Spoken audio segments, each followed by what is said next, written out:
fullpull.us.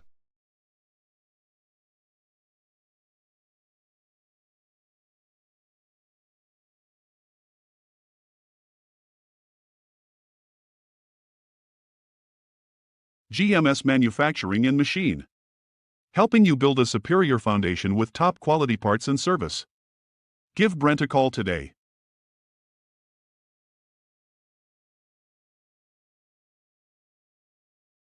Heavy diesel rebuilds and machine work is High Plains Performance's specialty. Their team of qualified and experienced professionals are at the top of their industry. Contact Doug for a quote today.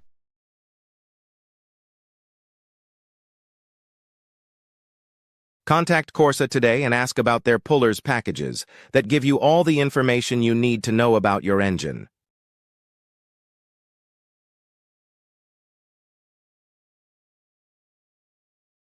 Lincoln Diesel Specialties offers high-quality diesel performance products and services for various models of trucks.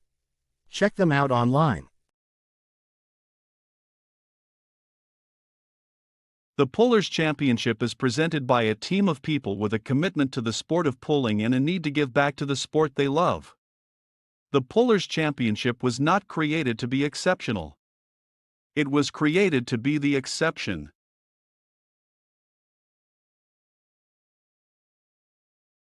Extreme Performance and Tire Cutting in Rock Valley, Iowa gives their customers the most competitive edge possible. Be supreme. Buy Extreme. Get top-quality truck parts, as well as expert application information about tractor pulling and clutch assembly, from our professionals in Waynesburg, Kentucky. Call Kenny's today.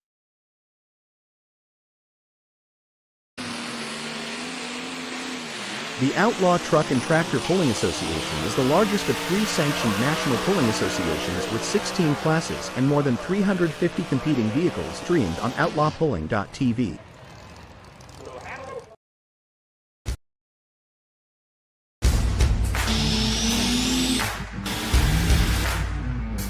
Today. One chocolate today. If you're at a national state level, you have to run non-sales, wholesale.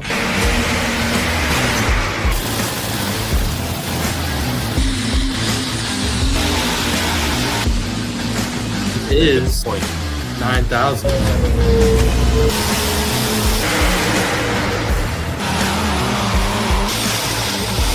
The only mistake I made, I didn't put a rate in the registration booth with the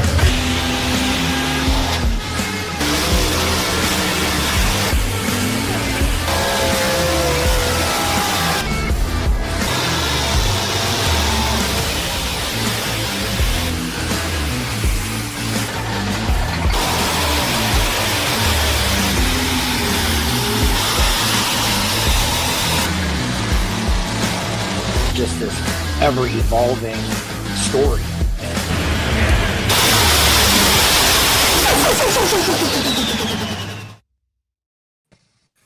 Welcome back to Let's Grow Pulling. I'm your host, Logan Stevens, alongside the one, the only Randy and Mr. Jason. Boys, it's been a heck of a week, hasn't it? Let's talk about it. We got some big stuff lined out tonight. We're bringing on here in a couple minutes Chad. As many of you have seen the wildly viral video of the 8-second bull rider on top of a sled this past week in Florida. Not endorsing nor condoning it, but we got to talk about it because it is definitely something that's never before. Then right after that, we're going to bring on the one, the only good old Russ Yoder.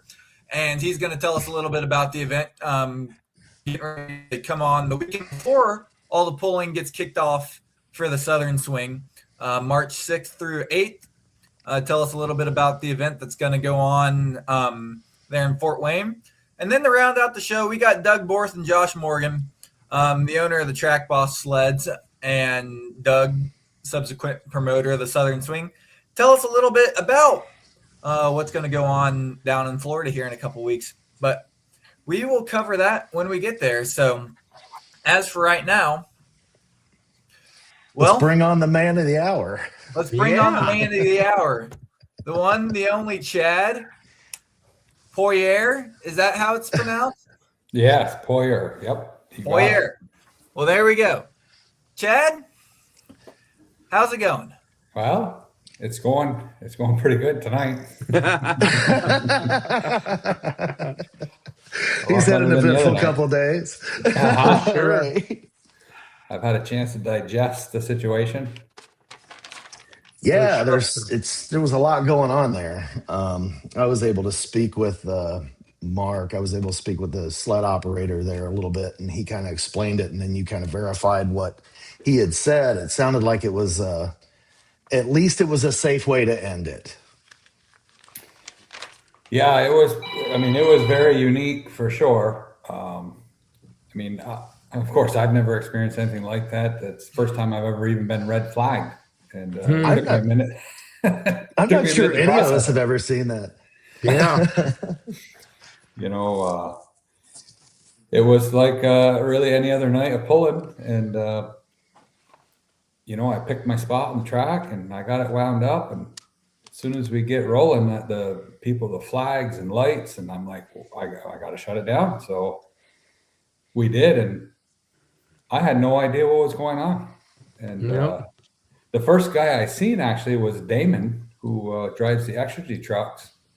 He came running across the track, and he's like, there was somebody on the sled. I'm like, what are you talking about?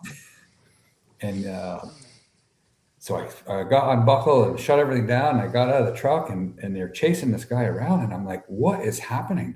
It took me a few minutes to get myself together to figure it out. It's like somebody running at the 50. If we haven't seen the video enough, Jason, do you want to roll a couple clips of for those who have been living underneath a rock? I was just looking for them. I don't know where they've disappeared to. We may have. I got him right here. Hang tight. There you go. It's like somebody.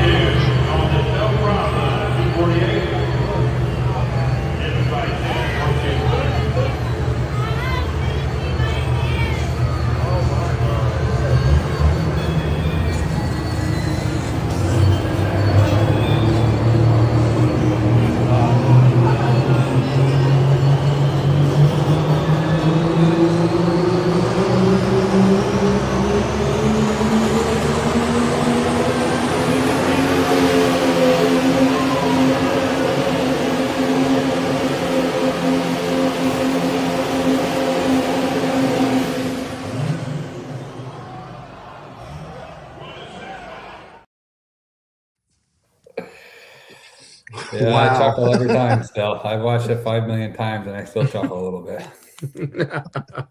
I haven't seen that camera angle. I didn't realize just how far laterally he went off the top of that sled.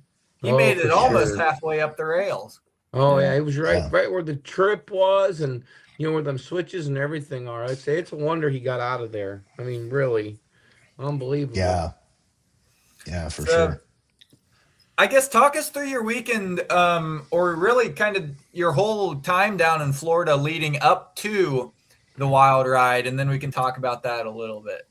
Yeah, so I'm just I'm still pretty much a rookie. This is just the start of my second season in this truck, and I started noticing there was going to be some hooks in Florida, and so I was looking at them, and I said, boy, that'd be pretty cool to go down and get 6-8 hooks in the middle of winter.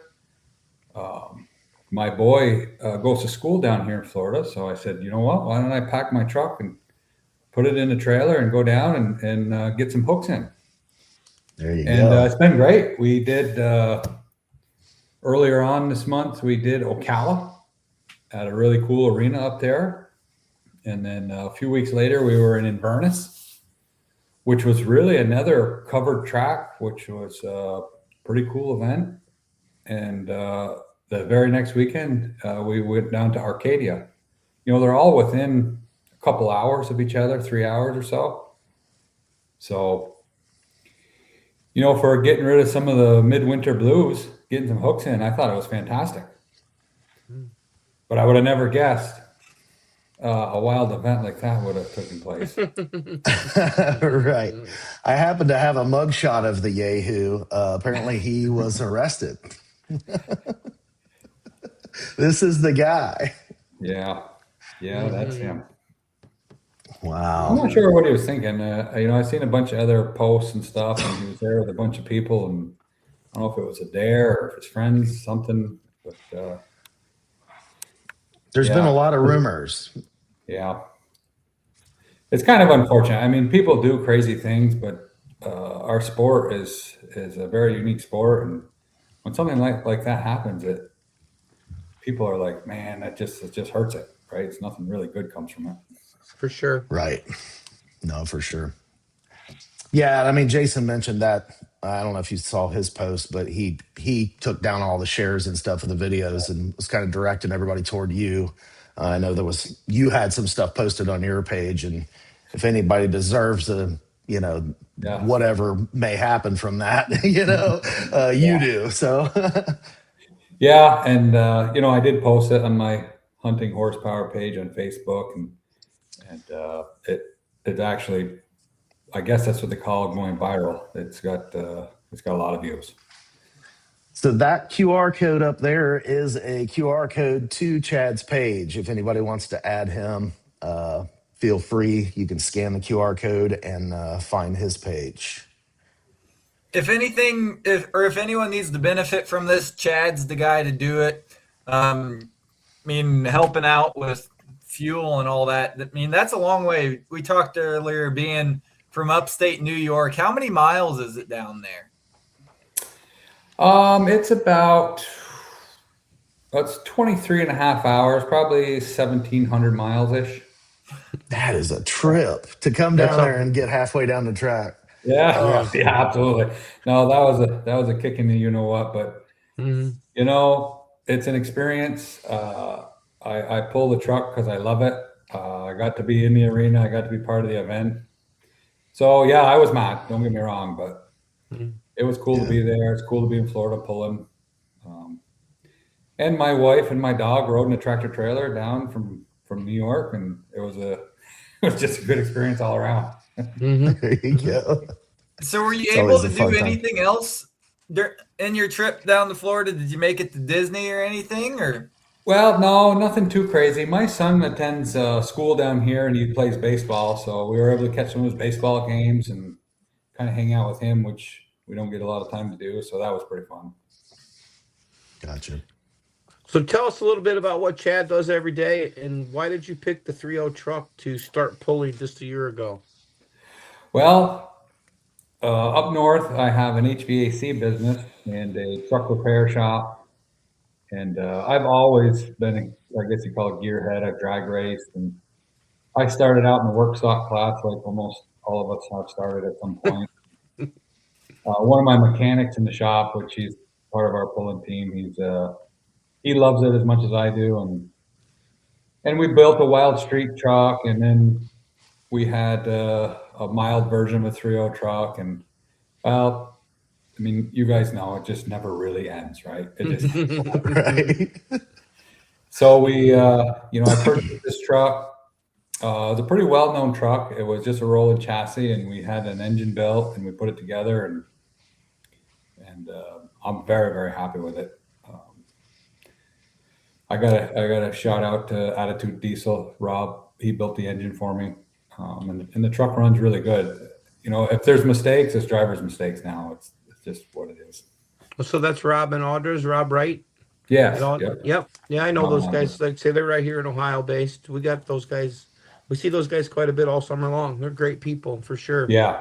Yep. Real good people. Rob's an excellent mechanic, and you guys are right in the heart of pulling country up there in Ohio. Yeah, we sure are. I'm pretty darn lucky where I'm at. Yeah, for sure. I'm hoping to maybe get some time out there this summer. Well, that'd be great. Let's transition into that. Jordan wants to know a little bit. Where can we find you this season? What's your plans for this 2026 pulling season?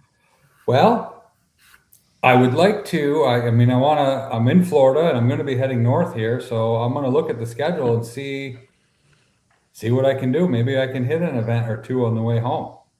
Okay. But I would like to spend a little time Pennsylvania, Ohio. I mean, there's a lot of really good pulling there. Yeah, I think the 3.0 trucks in Ohio have 20 or 21 events. So yeah, You know, we don't start till the 1st of June, but it goes clear to the 1st of October, you know? So. Yeah. Well, I'm glad Jordan reached out, and I'm gonna hit as many as I can. For sure. Just see where it goes, just for fun. Yeah. He wants to know what school your son plays baseball for. He plays baseball for IMG Academy. He's a sophomore in high school. Nice. That's got to be pretty cool. Going down there pulling trucks and then seeing your son play baseball. That's got to be. It's one of those memories. It really is. I mean, got to do two of my favorite things in a short period of time. Well, it sounds like the truck ran pretty good too, right? You've had some good hooks. Yeah, I've had some great hooks. Like I said, I'm learning a lot about the truck, especially here. I mean, the dirt's different. For sure. A little bit shorter tracks. So that particular hook that the guy decided to take a ride on, I had picked a pretty good line, and I felt like I was putting it together there for a bit. For sure. You know, it feels like it always ends up that way. Yeah, that's right. They either come apart or something happens, you know, every time. Yep. But it's been a great experience. Just coming down here, learning my truck. Like I said, the dirt is different here, right? It's sandy, it's looser. So it's just been a great learning experience for me in my truck. For sure. So what did you really have to change pulling, going all the way south? What do you have to change on your truck to get ready for Florida pulling? Good question. Great question. Right away, I did one hook in Ocala, my first hook, and I'm like, wow, what happened? So, we did a tire change, we did some gear changing, and my first pull was third place, my second pull was second place, and my third hook was first place. So we kind of got it dialed in, and then we got over to Inverness, and very similar situation. The track was a little bit shorter. My first hook was second place, and my second hook was first place. There you go. So, yeah, it's great to learn the truck, right? And the more seat time I can get, the more things I figure out. For sure. So I chalked up, I'll get it figured out here, and as soon as I go north, I'll have to figure it all out again. Start all over again when you're outside, right, Chad?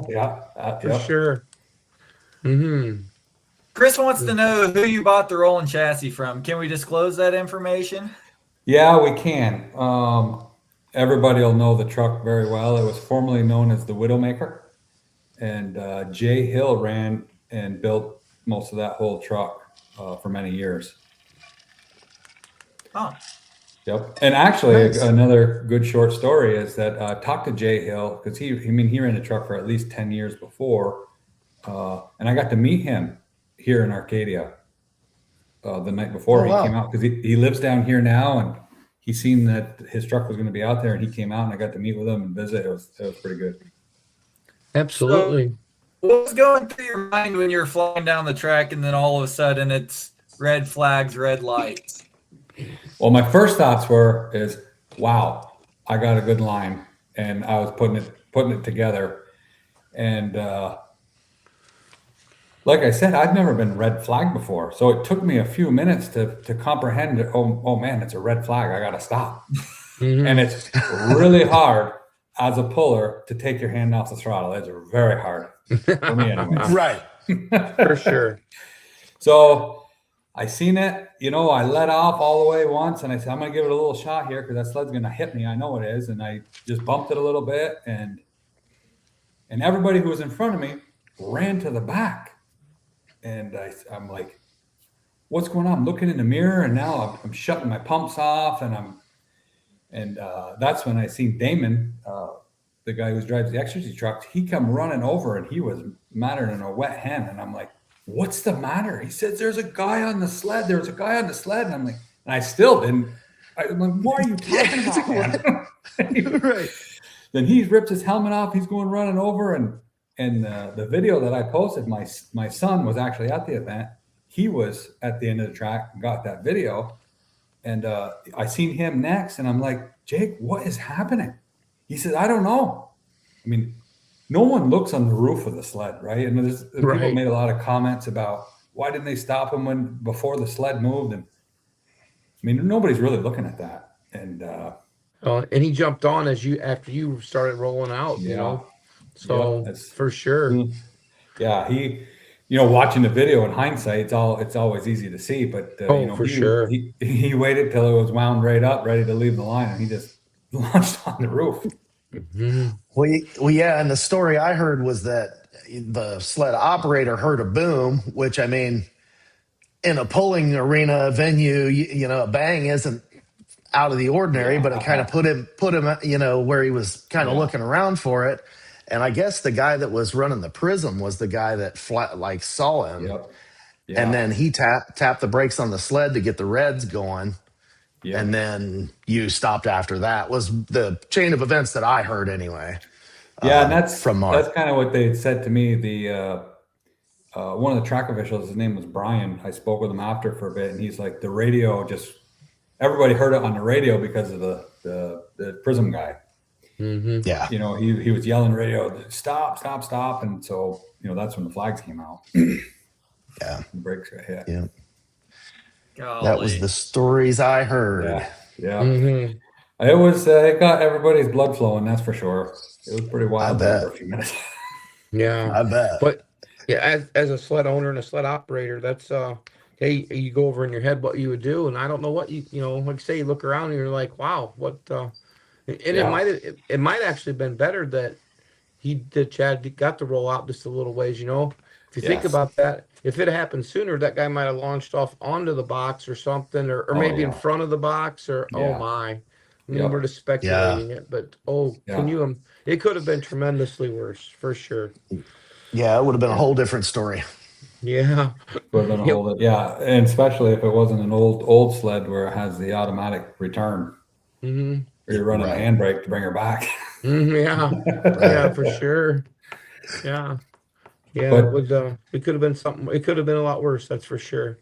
Yeah, it really could have. I mean, everybody was great. The track guys were great. The promoter was great. I mean, they all said, we'll get you back out here and whatever. But there was only one class after us, and I get the rules, right? If you can't start another class and then rehook at the end unless you run the whole class, which they probably could have, but I'm okay with that. Well, I pulled my truck outside, and I don't know if you guys ever met some of these mini rod guys down here, but they are a tight niche group that they all came over. They all got ice for me. They put blowers on. I mean, they were doing whatever they could to get me cooled down, get me ice. And so if I was able to go back in, that I'd be able to, but so I was really thankful for that. Those guys are great fellows.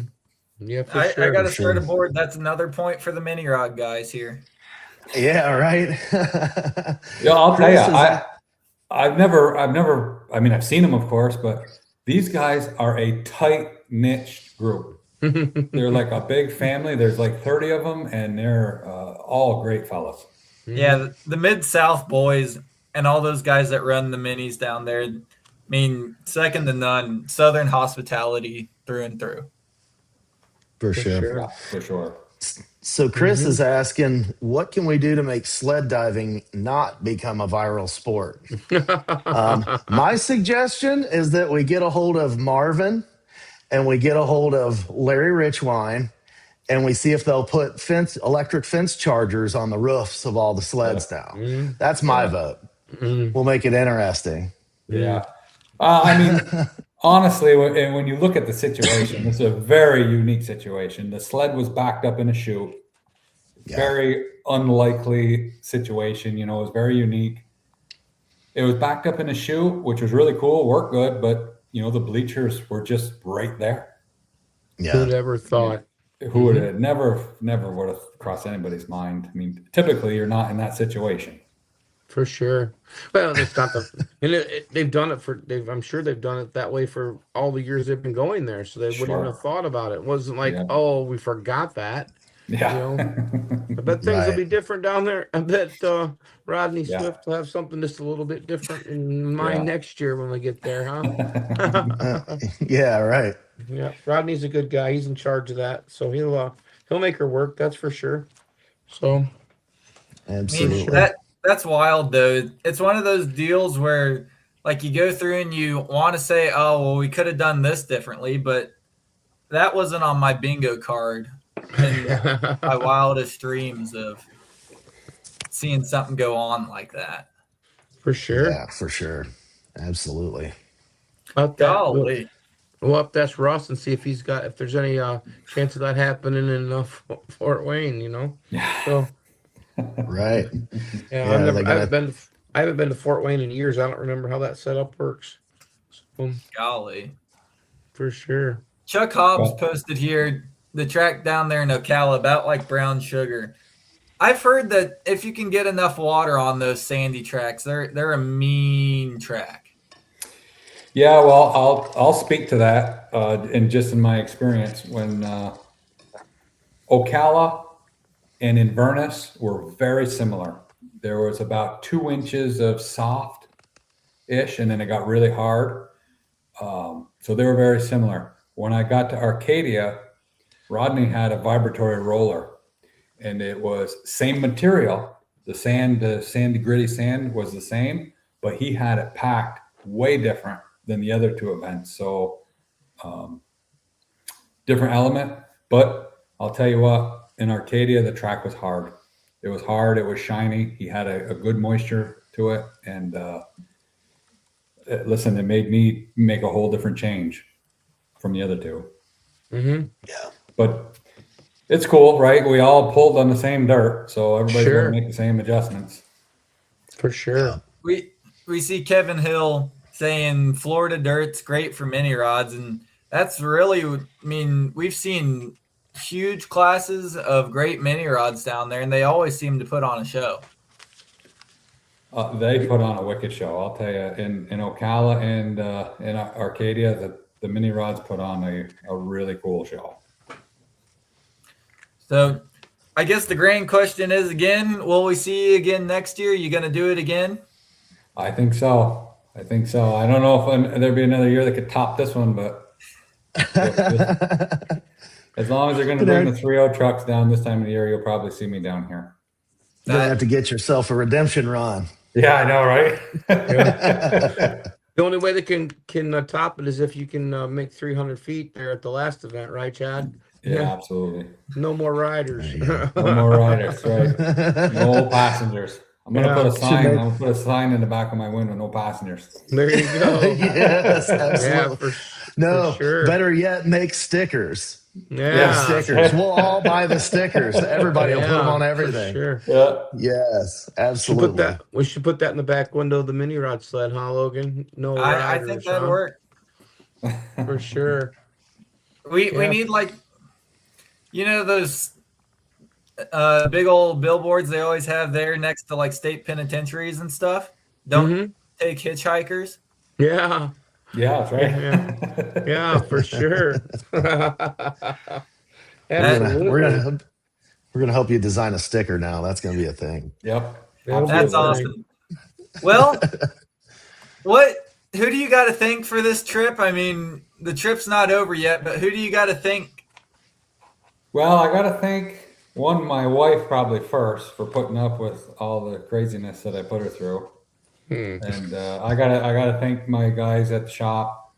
They're holding the fort down while I'm gone, and my team members. Right? I mean, I only have a couple, but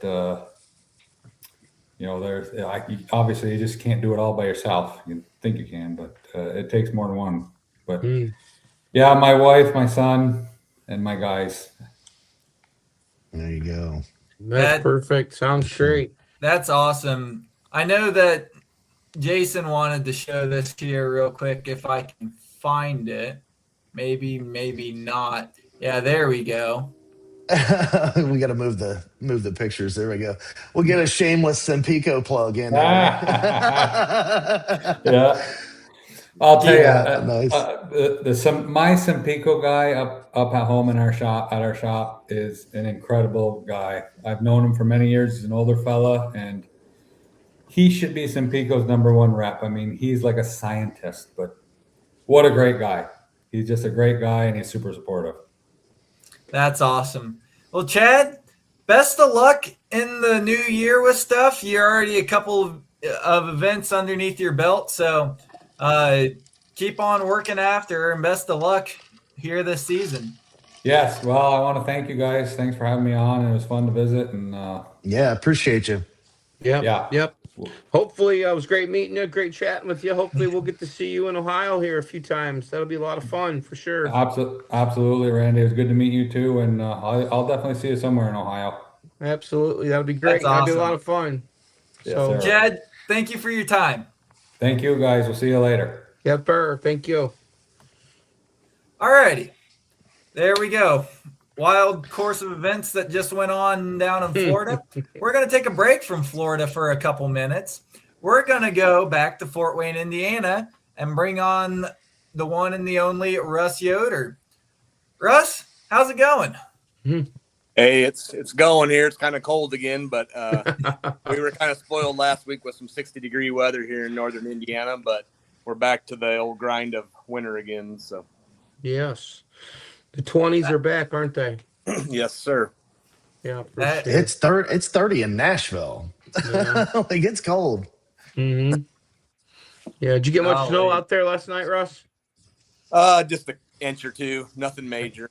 Gotcha. We're cleaned off again today after some sun, so we're sitting pretty good right now. So Good. rest of the week's supposed to be pretty nice, in the 30s and maybe up to 40 and no snow, so should be good. Good. So what's new and developing this week with your event here in Fort Wayne? Well, we're just trying to wrap up all the loose ends, try and organize everything that we can before we start putting in dirt in about a week from now. Yeah, just trying to get all the workers in order, all the rooms for them, all the different things like that.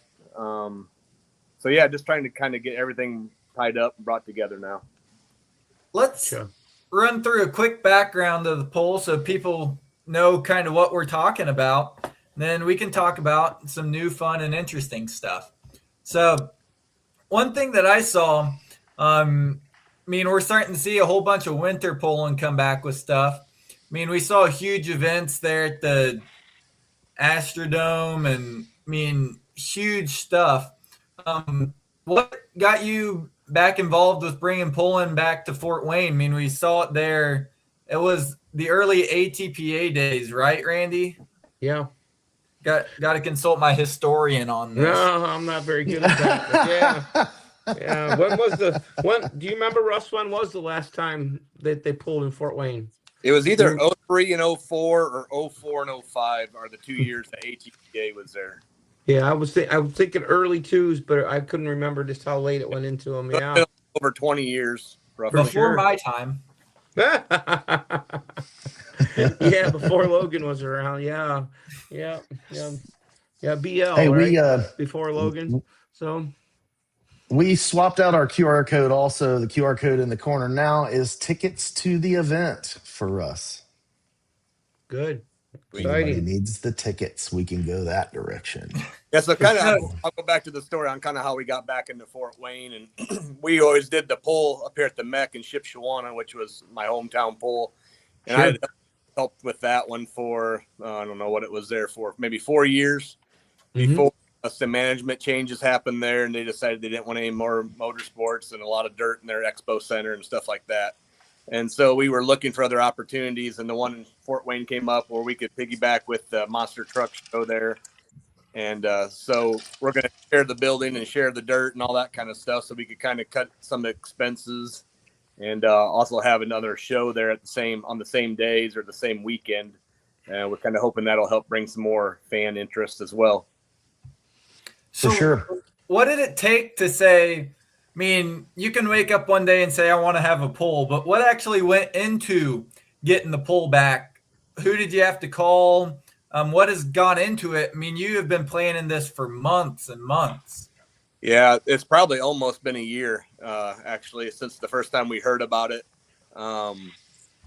We had to work first with the monster truck promoter to, accept his invite and kind of see what it was all going to take as far as financially and how we could do it with the Fort Wayne Coliseum staff and all that. So that was kind of a hurdle to get over first, was talking the Fort Wayne Coliseum staff into letting us bring in, 5,000 horsepower tractors and tear up. And then I think the more we talked to them and said how, everything's going to be covered and everything's going to be, clean when we leave, and we're going to try and do a professional job there, I think they kind of understood that we were pretty serious about it. And Mike Ott, who's kind of the event manager, I would call him, he explained to them in written fashion that how everything was going to be, and these steps are going to be taken to do this, and those steps are going to be taken to do that, and all kinds of things like that. So I think they understood that we were serious about it. We weren't just some, show coming in here off the street that was just going to make a mess of their place.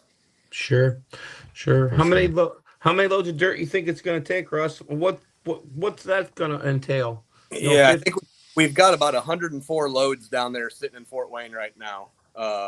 So did you truck those down from the ship or no, from somewhere different? Dirt, most of it's out of the same pit as Shipshewana, but Okay. it's actually different dirt that we took out back in June-ish, I would say. Okay. And it was put on a pile and dried out, or not, I shouldn't say a pile, put on a pad and chisel plowed and dried out, and then we ran it through a screen to get stones and any kind of other junk that would have been in it. Sure. So it has been screened. And then this fall, I'm not sure what month it was, roughly November, we hauled it down to the Allen County Fair, or the 4-H, whatever you want to call that, their place there in Fort Wayne. So it's not too far away now from the Coliseum. So it's all there under cover, under a big tarp. Got cement barriers around it, so hopefully not too much of it's froze. I don't think it will be as warm of weather as we had last week. So if it is, it's just a little bit around the edges now. But then next Wednesday is move-in day for the dirt. Wednesday morning we'll start first thing on Wednesday, and probably be done with most of that by Wednesday night. Maybe do some finishing touch-ups on it Thursday, start working it, get some water in it, stuff like that on Thursday, and be ready to go for Friday. Sure. So that dirt's got a few miles on it. Then you trucked it down there, and then you're going to truck it in and truck it back out. Yeah, So, it takes a little bit of an army to do all that, honestly. for sure. So yeah, it takes 2 or 3 times more work to put an indoor pole on compared to an outdoor pole, for sure. No, for sure, absolutely. So give us the highlights. What classes are we having? What is going on? I mean, 3 days there. When are we seeing monster trucks? When are we seeing pulling trucks and tractors? So the pulling will happen Friday and Saturday night at 7. Monster trucks are Saturday afternoon and Sunday afternoon. The classes we have, we'll have 3 regional classes and 3 Grand National classes. The regional classes are Hot Farms, Light Pros, and 3.0 diesel trucks. And the Grand National classes are Mini Mods, Pro Stocks, and 2-wheel drive trucks. When will we get to see who's actually going to the event? I have been putting some of that on pulloff.com. Some of the lists are on there. I know NTPA came out with it on their emails to the pullers. I don't know if everyone can get that or not, but it does have a full list on that as well. I'm not sure when NTPA will put out the official full list of them, but it's got to be getting close if they haven't yet. That's super cool. I mean, bringing back a historic pull that hasn't been there for years. Mm-hmm. I guess, I mean, are we seeing your vehicles in it, and what is it taken to get this whole thing put on? Yeah, my vehicle will be there in the pros. So we got. So what's it like getting the event ready and then competing at your own event? I mean, that's double work that you're pulling there. Right. Yeah, this is the first time I've really, at Shipshewana I helped, but I also was more of a puller there.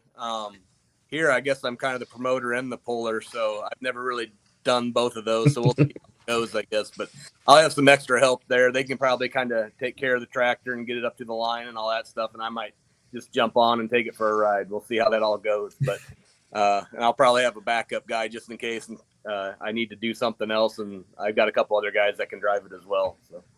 Sure. There you go. So what is there? 10? You got what? 10 or 12 vehicles per class, Russ? Is that what you're shooting for? So it varies on the class. Okay. The pros and the minis and the light pros will have about 12. I think the light pro has 11, but the other two will have 12. And then 2-wheel drive, hot farms, and 3.0 trucks will have 6. Okay. So with that all combined, I think it's roughly like 50, 54, something like that hooks.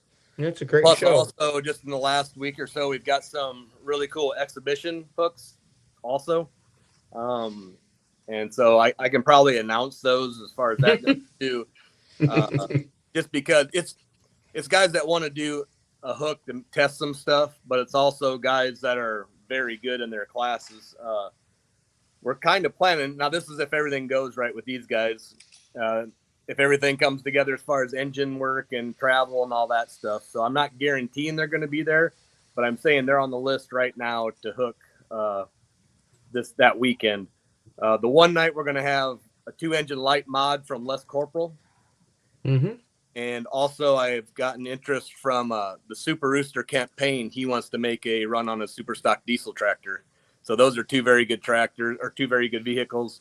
Sure. And then Saturday night, we're looking at Chris Wood and his Class Act semi. Mm-hmm. And Jeff Hurt, he wants to come with his newly bought Boyd tractor. Oh, there you go. So that'll be pretty cool. We'll probably do that as the grand finale on Saturday night, the 4-engine mod. If everything goes, like I said, if everything works right and everybody gets there and nobody has any issues as far as engines or getting their equipment ready. That'll be a finale Nice. for sure. For sure. Awesome. Yeah. For sure. Yep. That'll be exciting. Yep. That'll be exciting with Woods there because, like I say, we see him all summer long here in Ohio, and obviously Jeff's 40 minutes from me, so that's it'll be pretty exciting, I think. So, Yeah. What are If you guys go ahead. no, Jason, you got more important things to say than I do. No, I was just gonna play the promo video, so I didn't have anything that important. oh, that's important for sure. Oh, Chris is already coming after Jeff. If he can find all the pieces to put it back together. Leave the man alone. What color is your 4-engine mod? I'm just messing with you, Chris. Yeah, for sure. So, then you gotta then when the show's over, then Russ, you got to get that all cleaned up in a timely fashion. Then by Sunday night or Monday morning, you got to get that arena cleaned back up and ready for the next show. Yeah, I think Monday morning it's going out first thing, so that'll take most of the day Monday, and then they have to do some cleaning and some deep cleaning, I'm sure. So I'm not sure what all goes into the cleaning side of it. That's more of their deal, but our deal is to get the dirt out and get it, somewhat respectably clean. So then you're going to take it back to the fairgrounds where it's piled now, and then are you going to be able to leave it there for hopefully a future to be able to go back there next year and the following year, or are you going to have to? Yeah, that is the plan as of right now. Our plan is to take it right back to the same spot it is right now and cover it again, and it'll be there for next year if that's what we decide to do. Well, that's exciting. That's a great plan for sure. That's super cool. Hey, for those who are halfway across the country and might not be able to make it out, are we live streaming this? Where can we catch that at? This one will be streamed. Yeah. I think you guys are streaming it, right? Correct. Yes, we are. Yep. So catch her there, full pull live. That will be an interesting thing to watch because, I mean, you got Randy here that is a hop, skip, and a jump from there. For sure. I'm a little bit farther out. I'll be there for sure. I mean, we got one of the minis that are going is an Ohio-based mini that I actually help with a little bit, and of course, if Jeff shows up with the full streak, I won't be able to help myself. I'm right in the heat of that thing, So, yeah, I'll be there. We'll probably be there Thursday, actually, maybe Wednesday night, Thursday morning for sure. So if you need a hand with anything, Russ, just call me. I'll come and help you. Sure. Whatever. Bring as many friends as you can. We need to fill some seats to help pay some bills. So sure. There you go. Support us as you can. So let's talk a little bit about the promotional side of that. What have you guys been doing so far to get the word out? I mean, Are we seeing flyers all over, or have we really stuck to social media on getting this out? Well, that's something Mike Ott and his person did. So I'm not sure exactly what all they did. I do know a lot of it, I think, based on the social media side of it. But I do know there's some local stuff that's been done as well, as far as flyers and newspapers or magazines and stuff like that as well. But that's kind of a Mike Ott question, probably, as far as where all of it went. That's super cool, seeing how you mesh some of the older stuff in with the newer stuff. Have you been hearing a lot of buzz about the event, getting a lot of feedback, a lot of excitement? There's definitely talk around the community and stuff as far as that goes, and in the polling world. I was just over in Ohio today and talking to a young guy there, and he was saying there was a bunch of interest in his area, that they were coming, and he wanted to know if they could get some free tickets from me. So I was like, well, with him, so I said I can get you a few, but we need to buy as many as possible too. So the amount of free popcorn comments that we have gotten is insane. Like, is there going to be free popcorn come here? with the ticket price? So we talked about doing that, and actually the Coliseum won't allow us to do popped popcorn there. Oh no! Because it'll take away from their concession. So they probably sell it. Maybe you can get them guys to buy your popcorn for year-round sales there instead of this one event. So they used to buy some from us years ago.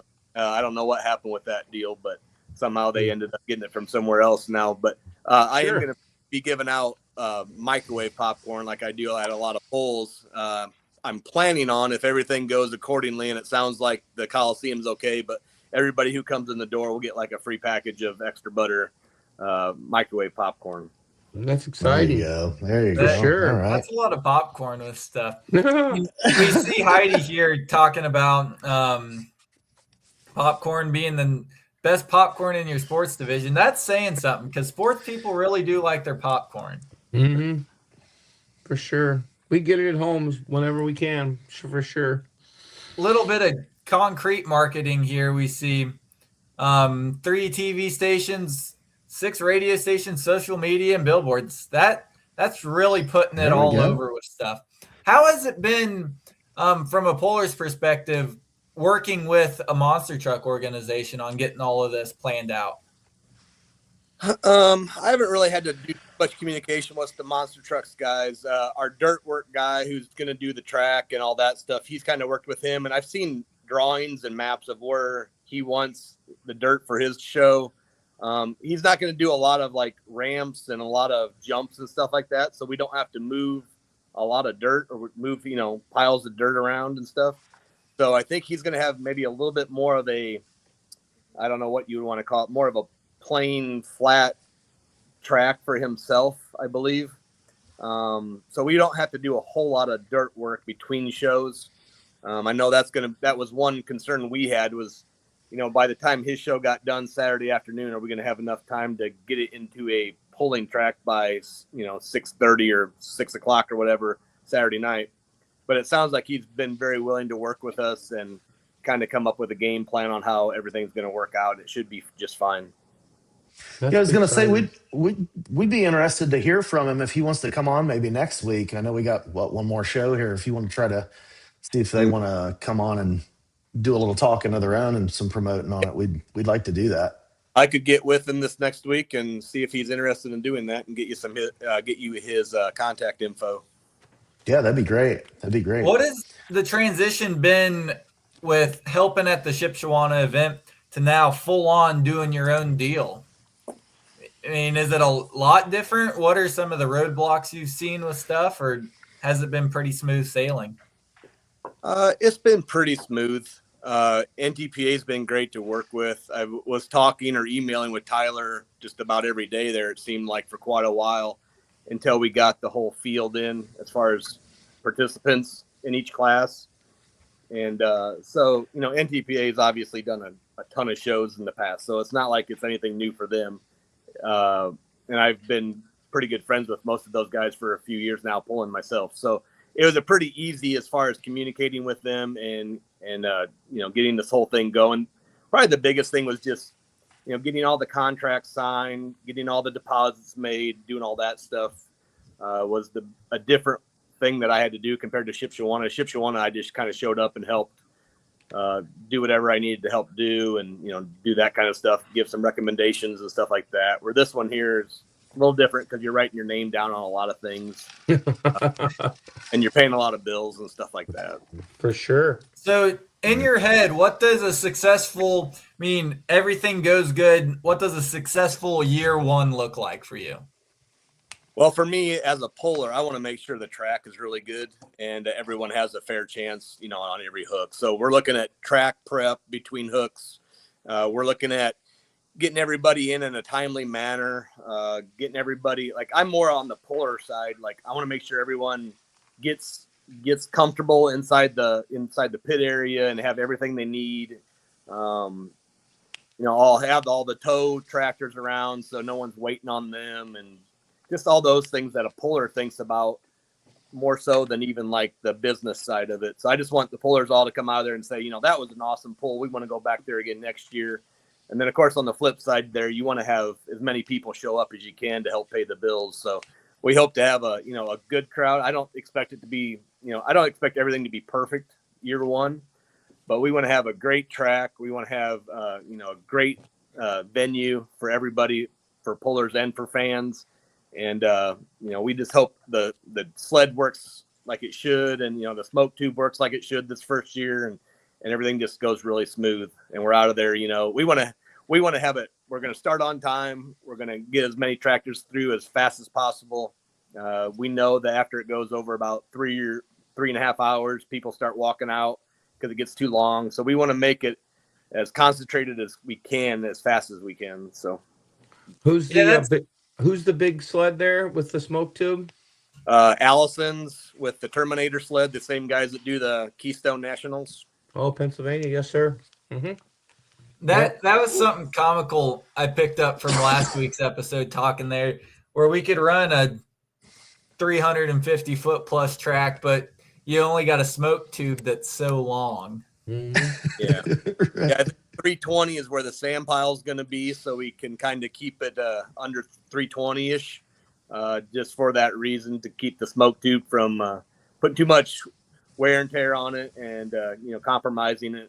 So that's about as far as they want to go, which I understand that as well. So not too many events where you could have a full length outdoor pulling track inside. Yeah. And we did that at Shipshewana. We had 320 foot sand pile there as well. But that in that building, it was literally from end to end, basically. It was 10 feet off of each wall. Where here we have, I think we could probably have a 600 foot track in there if we wanted to, but we just, obviously can't. But I think that building's almost 600 feet long. So wow. We'll have a lot of to work with, hopefully a lot of pre-pit area there, or pre-track area, the stage tractors and trucks and stuff like that. So hopefully it'll be very comfortable as a puller to have space in there as well. Talk to us a little bit there about the pit area and kind of some of the special things you're doing with parking vehicles all inside. Well, so the pit area is actually kind of in the basement. It's under the arena where they play basketball and hockey.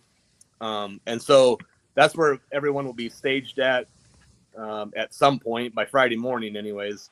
And then we'll have to go outdoors. We'll be pulled outdoors for a little bit as we warm up, and then we'll come into the expo center where the track is. So it's all one building, but there's you can't just go from the pit area right to the track. We'll have to go from the pit area outdoors to the track, which if you're going to warm up anyways, you have to go outdoors anyways. But it's just a short little tug there from the pit area to the indoor track. But and people, the fans and stuff, they'll be able to walk from the expo area straight to the pits without going outdoors. So it's all in one building. It just, to get from one to the other, the tractors have to be pulled outside for a little bit. Yeah, that's super cool. I'm really excited. As we're bringing this kind of to a close here, what are some final things from a first-time fan's perspective that they need to know before rolling into the event? Well, it's going to be loud, at least for some of the classes. Mm-hmm. Be prepared for that. Bring your friends, just have a good time. I don't know, for for people who have been there for the first time, probably come early, go to the pits and check out what's underneath the hood. Talk to some pullers, ask questions. The more things you ask and stuff, then the more you understand, and then maybe the more interesting that it actually is compared to just sitting in a bleacher and watching vehicles go down the track. So see what different vehicles are, what class they are, what their restrictions are, or something like that, And a lot of pullers, they really do like to talk and answer questions. So don't be afraid to ask questions. Yeah. So give us a rundown, Russ. Open pit, or the pits are included in the price of admission. What's admission cost? Does it cost to park or anything? Yeah, there'll be a cost to park, maybe $8 or $5. I'm not sure what it exactly is. And then the tickets, our cost is like $35, and then the Coliseum puts on their fees and taxes and whatever else they put on. I think it ends up close to 50-ish, which I understand is getting a little bit pricey, but at the same time, if you knew what it costs to put on an indoor track pull, $50 seems like a bargain. But yeah, I was a promoter on an outside event for about 28 years, so I know exactly a little bit of what you're talking about, yes. For sure. Absolutely. That's super cool. Give us the classes one more time before we let you go for tonight. And then there's one question that Brad's wanting to know before we kick you out. Sure. The region classes are Hot Farm, 3.0 diesel trucks, and Light Pro. And the Grand National classes are Mini Mods, Pro Stocks, and two-wheel drive trucks. That's awesome. And Brad's wanting to know, is the extra butter machine ready to go? Right now, no. It will be by next week. It's out at the Shipley Brothers right now, getting some extra things done to it right now. We didn't have the best run down at Louisville last weekend, so there's a few things to tweak a little bit, and we got to make it even more competitive. So there's a few things that aren't happy inside anymore, huh? Exactly. Yeah. Well, that's awesome. Well, Russ, thank you for your time. We will see you one more time before you get this great event kicked off. And, well, you still got a lot of work ahead of you, it sounds like, to keep on her. All right. Thanks. I got to put a shout out to my guys, Brad Cochran and Jordy Stroud. They said I had to mention their names or they weren't going to come next week. So, kind of drama queens, but that's all right. They're good. Absolutely. That's so funny. Russ, absolutely. I always appreciate the time. Thank you. All right. Thanks, guys. Thanks. Yep. Thanks for coming on, Russ. Yep.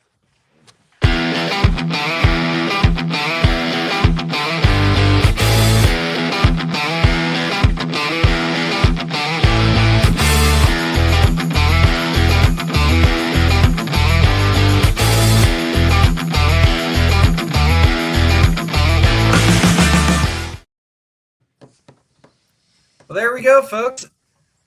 They're in Fort Wayne, Indiana. Now we're going back to some warmer ground. Warmer ground? Are you sure? I'd like to think that Florida's warmer. We're joined here for the last segment of the show, Josh Morgan and Doug Borth. Well, Josh, since Doug's muted, we'll talk to you for now. How is your not anymore? There it is. I can hear it. That's a lot better now that we can hear him. Well, what's new this week with the Southern Swing? Well, we're just moving forward. It's rapidly approaching.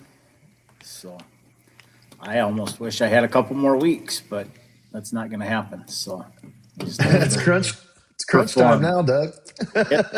Actually leaving tomorrow. Wow. Heading south. So well, look, here, let's back it up a couple months and let's give a good old background on, for those that don't know, what the NTPA Southern Swing is. NTPA Southern Swing is, do we want to call it a resurrection, hopefully, of days gone past? It's been since 1979 since the Grand Nationals have run points in Florida. And that was at the Florida State Fair in Tampa. So the goal of this is, or the vision is, to get a series back in Florida for the winter. So we started with 2 events for this year, and we'll see how it goes, and hopefully we can continue to make it bigger. Yeah, Fantastic. it's definitely something that's been gone. I mean, I never knew anything about it until now we started seeing this being resurrected back. Josh, introduce us. Tell us a little bit about yourself and what you do. I'm Josh Morgan. I run a couple pulling sleds up here in Ohio, and I will be headed south for a couple weeks. Doug got a hold of me to come down there and partake in some nice weather, and hopefully go down and have a tremendous couple weekends of pulling. We're all going on a pulcation. There you go. I'll take it. Anything to get out of Ohio. So did you end up dragging Randy into this, or where's Randy coming into the equation? He's kind of like a puppy dog. He just follows me around. Sure. No, it's kind of a joint effort. It's a joint effort. That's super cool. Well, Doug, tell us what we can expect on here in Florida. Who are we seeing going down the track? Well, we have 4 classes. Those numbers have changed a little bit since last week. We're up to 17 trucks committed, diesel 4-wheel drives committed for Zellwood. So we're gonna lose 3 of them for Satsuma. So it still keeps us at 14. We got a couple yet that are on the fence that I know of, and we always, you're probably always going to have a straggler or 2. For sure. Right. So we got 13 light mods committed with two more that are questionable, 24 minis and 17 limited pros. So that's a hook number of 71. Whoa. Breaking news. What's this here, Doug? We are going to do a display on the Midway at the Gator Nationals next weekend. Be the 6th, 7th, and 8th of March. And we're going to have a twin engine tractor there, a mini rod, and Jeremy Yeager is bringing his truck, trencher, for display. So we're going to kind of cross promote with the NHRA and the NTPA. That's super cool. That's awesome. There's a link in that post. If somebody could put it in the comments, that anybody that's a tractor pulling fan wants to go to the Gator Nationals. It's pinned at the top of the comments. It's in the comments. 15% off. Oh, wow. That definitely, any little bit makes a lot of difference in this. So what are we working on this week to get the event ready to go? You mentioned getting ready to leave out, head for some warmer weather. Wrapping up loose ends. I mean, double check to make sure that we didn't miss something. Catering, equipment, it's just little things. We're trying to make sure that we don't miss anything. We want that fan experience, that puller experience, to be exceptional. So they're traveling a long ways, putting some faith in us. So we need to return the favor. So tell us a little bit about the locations that we're going here over these 2 weekends. I know a lot of pullers have in the back of their minds the tracks. A lot of fans are wanting to know how many are actually going to show up. Give us a little bit both sides of the state line, from excitement on the fan side and then what we're looking for on the dirt side. Fan-wise, Zellwood, we rented portable bleachers for one side of the track, and the opposite side of the track there's a hillside very similar to Fort Recovery. So bring your lawn chairs and your blankets, because we will need to use that for seating to get everybody in there. But it's a cool venue. We're actually going to pull the opposite way of what the club pulls. But when the club pulls, there's a row of palm trees. across the background. Like if you're shooting the sled from the finish line, there's a row of palm trees. So palm trees will be at the finish line. You know where to put it at the beach. That's right. So you got the Speedos all packed? Are you going to have any downtime to make her to the beach, or you going to be running? I probably won't, but there is a package deal for pullers and their families to go to Daytona. Chase secured a block of rooms on the beach, and that promo code went out in the email that went out on Friday. I think I mentioned it last week as well. So, yeah, go over there for, I don't know how many days they've booked it for, but you can go for 3 or 4 days if you'd like, right on the beach and take in Daytona. So, Josh, what's it taking to make the long trek down? I mean, we're hearing pullers do all these preparations from gear changes to tire changes. What's it look like from the sled operator side, changing dirt media? It really, as far as the sleds go, there's really not a lot of change. That the dirt down there, I've never pulled down there, but from what I've heard, it is quite a bit easier to stop stuff down there than it is up here. So that's actually in our favor. And I've been in contact with Mark Bingham, and we're going to kind of share weights and stuff like that. Now, as far as maintenance and things like that go on the sled, I kind of work on that over the winter months.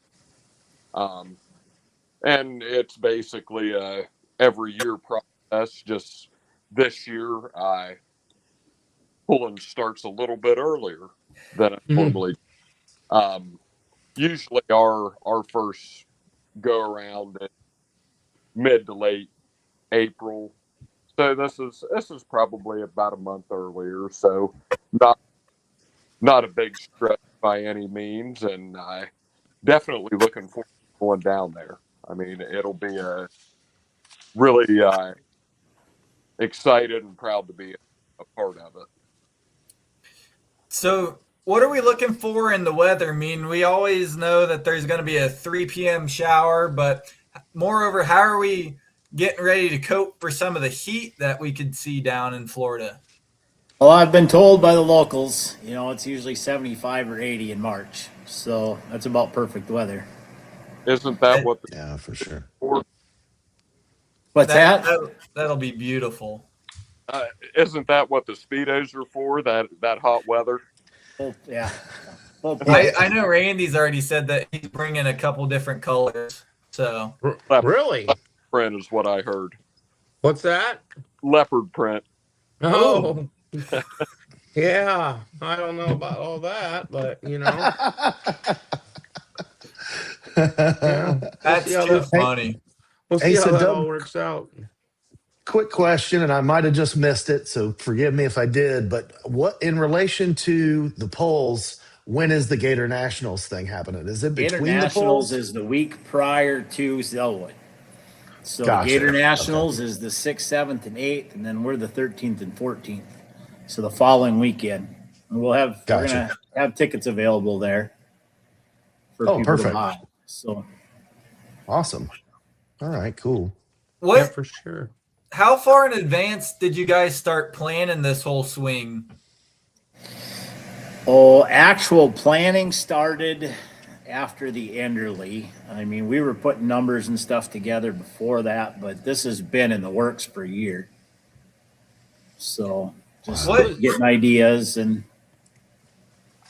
what has been kind of the biggest challenge getting this all set up? I mean, you guys are bringing so much stuff down with you, from sleds to media trailers. What's been the biggest kind of logistics behind this? Just getting equipment lined up. It's not like doing a pull at home or close to home. You don't have that contact base or the local people. You're a foreigner to those guys. and they don't understand what a real good tractor pull is. So it's been good. Ring Power, that's the cat dealer for Florida. They've stepped up and really jumped in to help us with equipment and generators and stuff like that. So we're working on a tractor deal yet. That's not done. It's very close, but that'll open some eyes for the sport too. Yeah, because it's somebody new. So Awesome. That's something cool too. Is, I mean, we see at events all over Florida, pretty good turnouts. I mean, Ocala is always packed and events like that. But yet there's a whole bunch of new eyes down in Florida that haven't ever been to a tractor pull. What are kind of some things that you're seeing or advice for the first time fan coming out to these events? I'd encourage people to come early. Gates are going to open at 3:00. Come out and walk the pits. Pits are open, as everybody, or we all know that, but not every other person is familiar with that. Obviously bring some hearing protection, or be willing to buy some hearing protection for those kids, because it will be loud. What else is there? We've got about 7 or 8 primo food wagons, people that I've experienced with in the past, going down there with the Zellwood event that happens in February. Doug approved food trucks. That's right. That's a man. I trust Doug on that. And most, I think all but one of those are following us to Satsuma. So it's the same food vendors. So that's Chuck's asking what's the ticket prices. If you go up until midnight on March 12th, you can buy tickets in advance for Zellwood for $25. That's all your fees and everything are included in that. After midnight, it's going to be $30 at the gate, or if you use a credit card or buy them online, which you can still do, it's $30, but there's going to be credit card fees on top of that. We've actually made it. The Satsuma will be the same thing. They'll be open for $25 till Thursday night at midnight. And then we've actually made it easy for you too. You can scan the QR code up there and purchase them right now if you would like. Cool. So we talked last week on, heaven forbid it does rain one of the nights. What are we doing, shifting and shuffling stuff around that if we see rain one of the nights? If we get rained out, we've scheduled to have events on Sunday.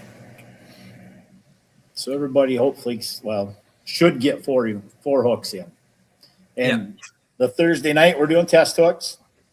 We talked about it last week. We will Facebook Live those. So, that's a win. That's going to be, I mean, the events are going to be cool, but watching some pullers that haven't been down to Florida take on some of these tracks, that's going to be entertaining. Mm-hmm. There's been some chatter about some light supers coming just to get some hooks in, and we got a heavy super that also is going to come down that had some issues at the farm show, so they're bringing it down to get some passes in before the season starts. So. Yeah, and I mean, talking to Chad earlier, he was talking about how much different it was coming down from up north, and how much different that surface is. So it will be interesting to see exactly how that Zellwood track is pretty awesome if it's got enough water in it. Yeah. You've built that track a few years, right, Doug? I have. I did it for 3 years. Yeah. And awesome. The one at Satsuma is the racetrack, so it's got some good clay in it. Clay in it. Yep, Georgia clay. Yeah, that seems to be a lot like what we're used to up here, other than the red stains of, on the sled. But other than that, so it'll be fun. Whose idea was it or who did the research to? You might have told me this, but I forget. Since it was since '79, who did that research to figure that out and put this all together? Our house historian, Dan Mayer. Okay, that's what I figured, but I wanted to hear it. That's nice. So Dan's the one that kind of started this whole thing rolling, or was that you? The events. Yeah, I mean, was it your idea to try to get this going, or It was Chase's idea. okay? I've got He quite a needed bit of stuff to do on his experience doing vacation. this, so Sure. Yeah, because you did Ellsworth, right, for quite a few Correct. years. 18 years. Yeah. Yeah, for sure. 2018. Oh, sorry, 17 years. It started in 2001, and it's their 25th this year. Yeah. Wow. So Definitely the cheese curd capital of the world. They're the bomb. that one started out as it was a structured brush pull. They call it tri-state pullers here, and we did that for 2 years, and then moved on to region events. Brought in the Grand National Modifieds a couple times, and they're going to have the 4-1s and light supers this year. So for the 25th, That'll be exciting up there for them, for sure. that's a gem of a grounds too. There's those that are hidden around, but that place is pretty cool. Yeah, Nice. that's good. Yep. Who's doing your tracks down here in Florida? Mark Kelsey is the man in charge. He's on vacation this week, so we're not bothering him. But he gets back on Sunday or Monday, and we're gonna start on Zellwood right away, working on that. And Scott Frieders, he is the promoter at Sandwich, track builder at Sandwich. He's coming down to kind of assist and lead the organized chaos on the track. I feel they do a very good job of how they prep a track in a timely manner. So I'm going to try and replicate that there. I want to be done in 3 hours. That's my goal, is we're done in 3 hours with this. So Try to keep it moving. right. And then we've got a couple good people on skid loaders and one of the guys from Florida, Jacob, he's probably 21 or 22 now. He's very skilled on machinery. So we've got a good group assembled for the track. Denny Horst is coming in. He's going to organize the chaos in the pits. So I think our goal is to start scales at roughly 3:00 and get everybody weighed in before the event starts at 6:30. So wow. So what's the after pull festivities look like for Doug? Well, unfortunately, we had plans, but those plans have changed due to location in Zellwood. We wanted to have a band, but that can't happen. So there's a noise ordinance there. We're good for the poll, but we can't really get crazy afterwards. So Satsuma will have a DJ in the evenings afterwards. So At Doug's trailer? nope, Mark has a nice I call them carports, but it's not a carport. It's an actual shed, but that's kind of the way they're built down there. He's got a nice shed on that facility with concrete, and we'll do that there. It's very nice. We'll have our puller meal and stuff in that area too. So I think that's going to be super cool. It's definitely going to shake up the way that the whole points year looks like. What do you think will be from a puller's perspective? You think this is going to make much of a change to how points are going to shake out in the year, or starting a little bit earlier? Or? I think it will have an effect on the 4-1 guys. You know, if they miss 4 hooks and still want to go to Bowling Green, that may affect some things. Who knows? Maybe when signups are done on Tuesday the 10th, we're going to have 34 ones. We don't, it's just the people that I've talked to or have reached out and said that they're coming. So, right. It's, I'm not sure. A lot of the trucks that are the diesel trucks are going to run the high stakes series, and kudos to them. But there's some that aren't. So it's maybe a chance for somebody that really chase a title. For sure. So what are we looking for in this first year? What what has success written all over it? What do you got pictured in your mind to say after 2 long weeks of Florida, okay, it was pretty good, let's do it again next year? And it was, how do I answer that one? One, Because Logan again. Logan puts me on the spot. Obviously, financially, we want it to do well.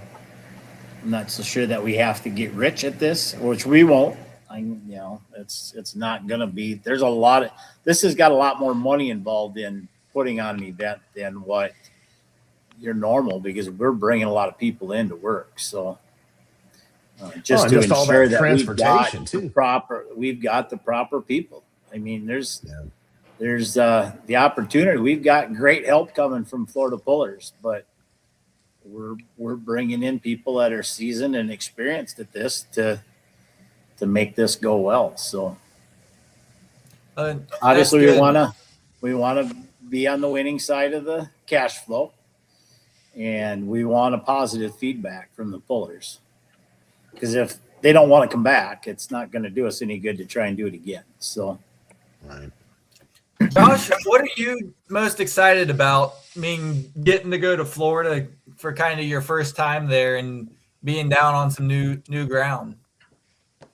I think probably what I'm most excited about is getting an event, being part of a startup event like this.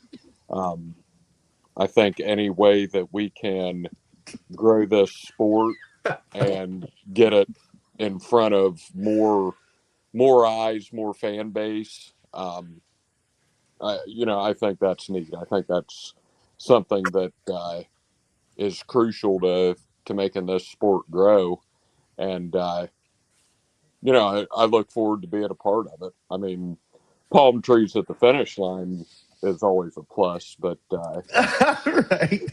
But I mean, in all seriousness, the just being a part of something like this, and trying to grow the sport as a whole. I mean, if we could get something good started down there, I feel it'll grow exponentially.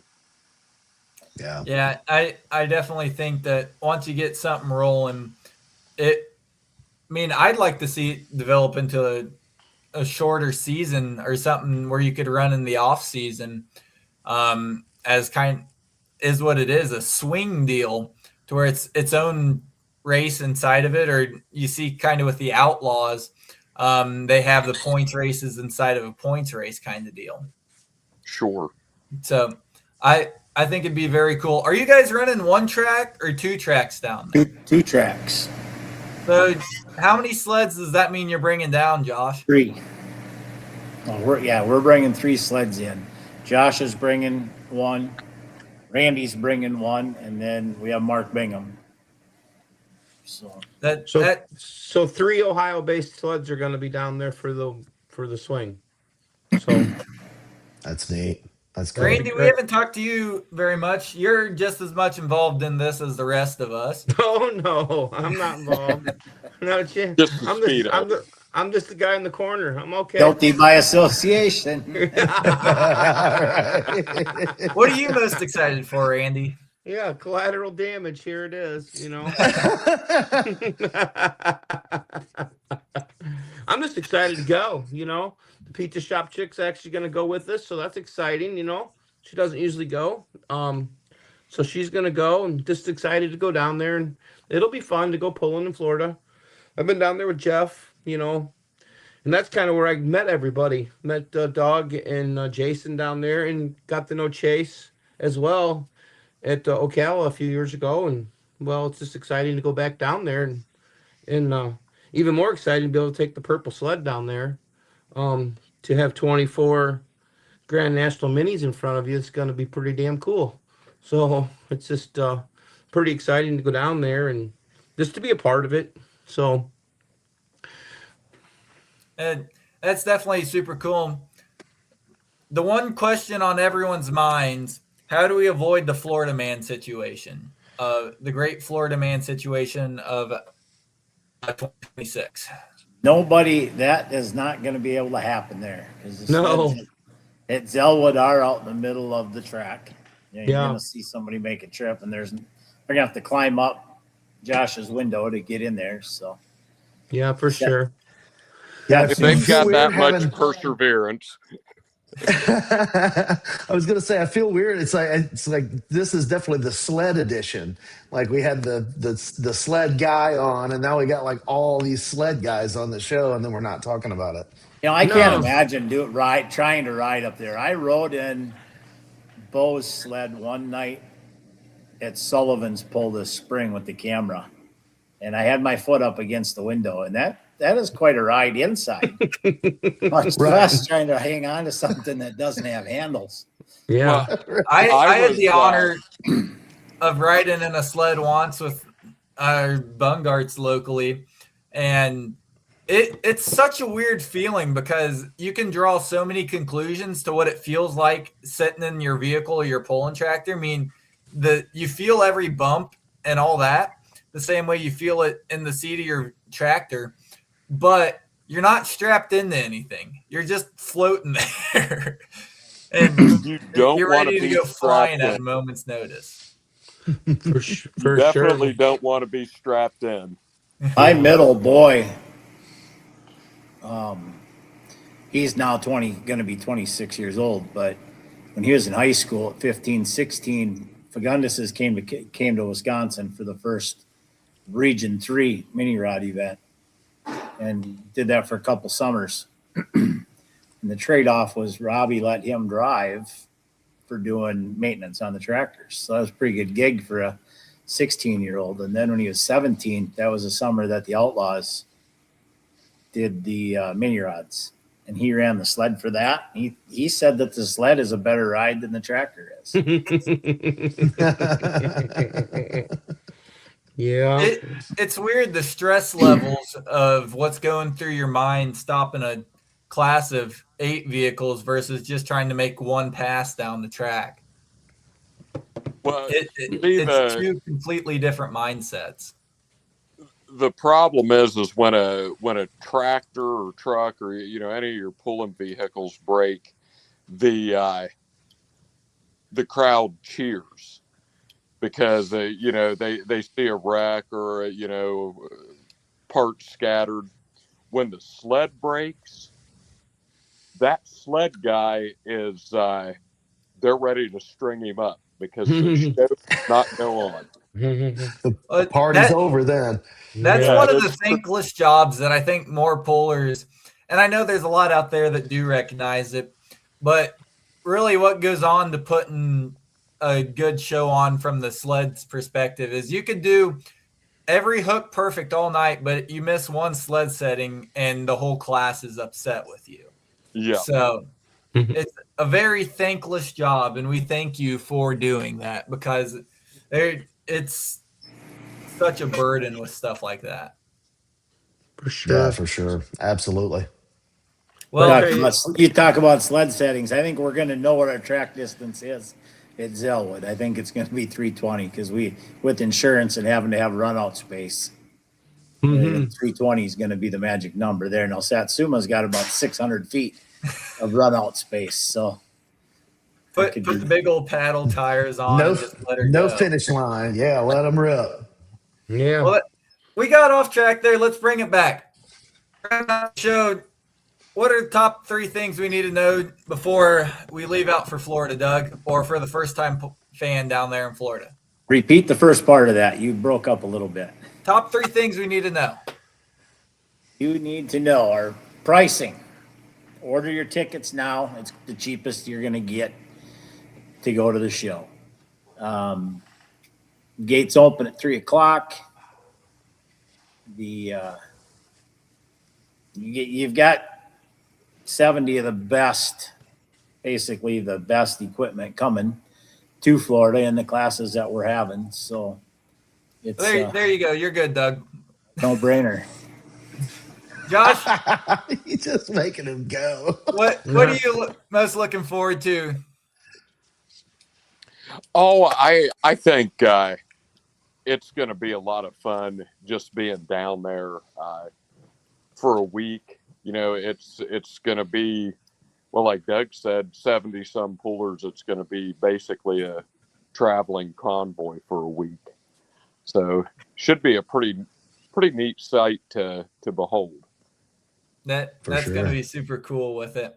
Well, Jason and Randy, I've stolen your limelight tonight, so you guys round it out with stuff. Go ahead, JB. You're up. I'm good. I'm just excited about being involved.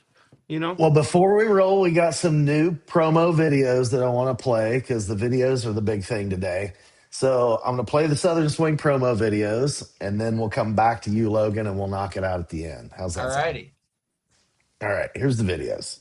For the first time since 1979, championship-level Grand National Pulling is back in Florida. 2 events, 2 weekends, 1 historic kickoff. Watch the 2026 NTPA Grand National Southern Swing Pulling on Full Pull live. Grand National Championship level pulling is back in Florida. 2 events, 2 weekends, 1 historic kickoff. Watch the 2026 NTPA Grand National Southern Swing Pulling on Full Pull Live. For the first time since 1979, Grand National Championship level pulling is back in Florida. 2 events, back-to-back weekends, 1 historic kickoff. It's the 2026 NTPA Grand National Southern Swing. Be there in person to feel the action or stream it straight from your living room on Full Pull Live. There you have it. There you go, folks. Tickets are in the top left corner. You can find them there, Full Pull Live, right there across the front. The Southern Swing. Doug and Josh, who do you guys got to think before we round this out? And will you talk with you guys one more time before? I guess we got 2 more times before you get your event kicked off there. I got to thank my girlfriend, Hope. Yeah, she puts up with a lot. She's a little bit stressed today just because we're leaving. I'm like, what's wrong? Well, we're leaving for a month. And I'm like, well, you know, babe, we've done this in August. Well, it's been a long time. So I thank her. And her boys are great too, because nobody kicks and screams about us leaving. And she gives up a lot to go with us. And she's an integral part of making all of this work as well. So for sure. Josh, yeah, we appreciate Hope. Well, I should probably thank my wife. She's going to come down towards the end of the week and going to come to the second pool and bring the kids down. So we're going to have kind of a little mini vacation. I do also have to thank, I've got 2 Bower Belt sleds, and Randy's got a Bower Belt sled, and he builds a heck of a sled. I think that's probably a lot of the reason that we're going to be part of this is having good equipment. So and there's a lot of other people to thank, but those are the ones right offhand that I can think of. Well, that's awesome. Well, we will see you right back here, 7 p.m. Central, 8 p.m. real time, as Randy likes to call it. That's right. Air time, however you want to phrase it. But air time. Past time. Past time. I hear you, Douglas. That's funny. Well, thank you all for your time tonight, and we will catch you on the next one. All right. Thank you, guys.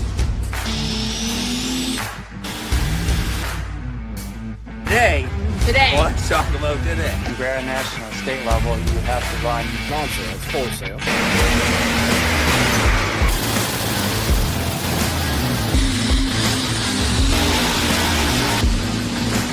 Is 9,000.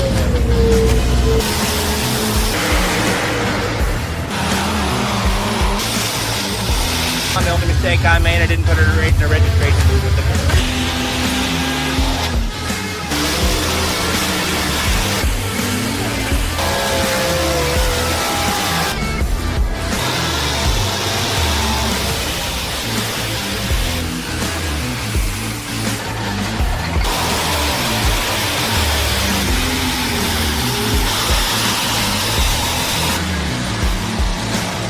just this ever-evolving story.